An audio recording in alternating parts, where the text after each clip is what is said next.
may I start with my all-time favorite is The Marriage of Figaro, which is about to open at the Lyric. But on some days, my answer would be Don Giovanni. It's a toss-up between those two wonderful Mozart operas. Mozart found just the right librettist in Lorenzo da Ponte. So that's number 1 and 2. Number 3 is not necessarily my favorite opera, but it's close. But it's the part that I would most like to have if I were a diva.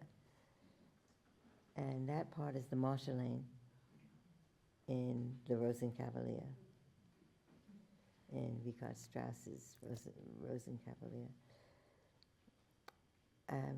Then we, of course, must have Verdi in the 5. And of his many wonderful operas, I would pick Otello. Verdi did 2 Shakespeare plays. He did Macbeth, a fine opera, but truth be told, I would prefer to go to the dramatic show. As between Verdi's Otello and Shakespeare's Othello, the opera is to me the far more engaging. It's an overwhelmingly grand opera. And then the 5th, because we can't leave out Puccini. Now, Puccini, I could pick Bohème, Tosca, Butterfly, Turandot, but I'm not going to pick any of those because the women don't fare very well. They die of consumption, they're insanely jealous.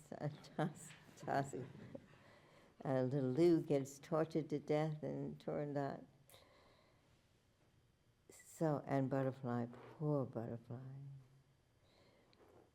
But Puccini wrote an opera, The Girl of the Golden West, Fanciulla, where Minnie saves her man from the gallows. She plays cards with the sheriff to decide if she wins, she saves her man. If she loses, well, it's not going to be so good for Minnie or her man. But Minnie is a very strong woman, and not too many of those in grand opera. So I would pick Fanciulla as the 5th one on my list.